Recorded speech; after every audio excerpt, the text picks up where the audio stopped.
कभी सोचा है कि किचन में रखी कुछ आम सी चीजें मिलके कितनी शानदार डिश बना सकती हैं? आज हम बस यही देखने वाले हैं कि कैसे बिल्कुल साधारण चीजों से एक ऐसा खाना तैयार होता है जो किसी को भी इम्प्रेस कर दे। तो सवाल ये है कि सिर्फ 5 आलू और 3 अंडों से आखिर ऐसा क्या बन सकता है जो सबको पसंद आ जाए। सुनने में बहुत सिंपल लगता है ना? पर यकीन मानिए, इसी से एक बहुत ही लाजवाब रेसिपी की शुरुआत होती है। देखिए, किसी भी अच्छी डिश की नींव मजबूत होनी चाहिए, तो हमारे इस पकवान की शुरुआत भी होगी एक मजेदार और मजबूत आलू के बेस से। तो चलिए सबसे पहले इसे ही तैयार करते हैं।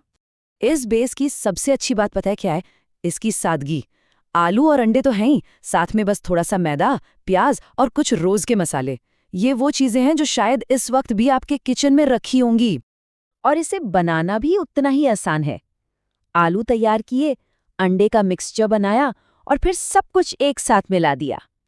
हाँ, बस एक बात का ध्यान रखना है कि मैदा और मसाले खूब अच्छी तरह मिल जाएं ताकि हर बाइट में एक जैसा मजेदार स्वाद आए। अब एक बहुत जरूरी बात, तापमान। इसे 180 डिग्री सेल्सियस पर ही पकाना है। ये एकदम सही टेम्परेचर है जिससे आलू का बेस अंदर से नरम और बाहर से हल्का सुनहरा होगा, जलेगा भी नहीं। और टाइम कितना? ठीक 25 मिनट के लिए इसे ओवन में रखना है। ये पहला बेकिंग स्टेप बहुत ज़रूरी है, क्योंकि इसी से बेस अच्छी तरह सेट होगा और ऊपर जो हम फिलिंग डालेंगे ना, उसका वजन आसानी से उठा पाएगा। अच्छा, तो जब तक हमारा बेस ओवन में पक रहा है, तब तक हम इस डिश के दिल पर काम करते हैं, यानी इसकी स्वादिष्ट फिलिंग पर। असल स्वाद तो यहीं से आने वाला है। फिलिंग के लिए चिकन के साथ रंग-बिरंगी शिमला मिर्च, लहसुन और प्याज। वाह, क्या क्लासिक कॉम्बिनेशन है!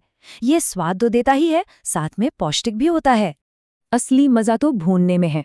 सबसे पहले प्याज को सुनहरा होने तक भूनें, फिर चिकन डालिए और आखिर में शिमला मिर्च और लहसुन। इस तरह स्टेप बाय स्टेप भूनने से फ्लेवर की परतें बनती हैं, जो इसे और भी मज़ेदार बना देती हैं। और अब वो हिस्सा जिसका हम सबको इंतजार रहता है, चीज़। अब टाइम है बेस और फिलिंग को एक साथ लाने का और उसके ऊपर ढेर सारा चीज़ डालने का। तो इसे दोबारा बेक क्यों करना है? इसके 3 कारण हैं। एक तो फिलिंग गर्म हो जाएगी, दूसरा सारी परतें आपस में मिल जाएंगी, और सबसे ज़रूरी, चीज़ पिघलकर एक सुनहरी और क्रिस्पी टॉपिंग बन जाएगी। दोनों बेकिंग में एक बड़ा फर्क है, इसे समझिए।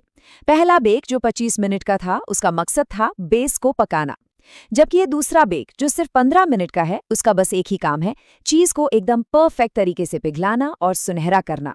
और उस परफेक्ट चीज़ी टॉपिंग का राज, 2 तरह की चीज़। 50 ग्राम चेडर जो एक मज़ेदार हल्का खट्टा स्वाद देता है, और 50 ग्राम मोज़रेला जिससे वो वाला चीज़ बुलाता है ना, बस वही। स्वाद और टेक्सचर का ये एक परफेक्ट कॉम्बिनेशन है।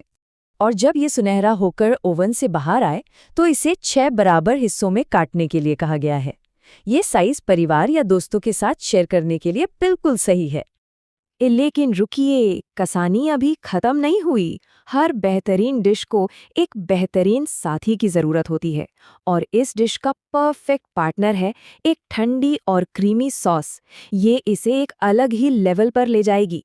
सॉस की सामग्री भी बहुत ही सिंपल है। खट्टी क्रीम और मेयोनीज से इसका क्रीमी बेस बनता है, और लहसुन, डिल और प्याज इसे एक ताजगी और हल्का सा तीखापन देते हैं। सच कहूं तो इसे बनाने में बस कुछ मिनट ही लगते हैं। ये सॉस सिर्फ एक साइड डिश नहीं है, बल्कि इस पूरे अनुभव का एक जरूरी हिस्सा है। इसकी ठंडी क्रीमी बनावट गरम और नमकीन बेक के स्वाद को पूरी तरह से बैलेंस करती है। गरम और ठंडे का ये कॉन्ट्रास्ट हर बाइट को और भी मजेदार बना देता है। और ये रहा नतीजा। किचन की साधारण चीजों से जो सफर शुरू हुआ था, वो इस शानदार डिश पर आके खत्म हुआ है, जो देखने में लाजवाब और स्वाद में बेमिसाल है। इसे बनाने वाले का जोश इस एक लाइन में सब कुछ बयां कर देता है। इसे जरूर आजमाना चाहिए, ये स्वादिष्ट है। और सच कहूं तो इसे देखने के बाद ये कहना बिल्कुल सही है कि ये वाकई एक कोशिश के लायक है। तो हमने देखा कि कैसे साधारण आलू और अंडे एक यादगार डिश में बदल सकते हैं। ये हमें सोचने पर मजबूर करता है ना, कि अगली बार हमारी अपनी रसोई में मौजूद साधारण चीज़ों से क्या असाधारण बनाया जा सकता है।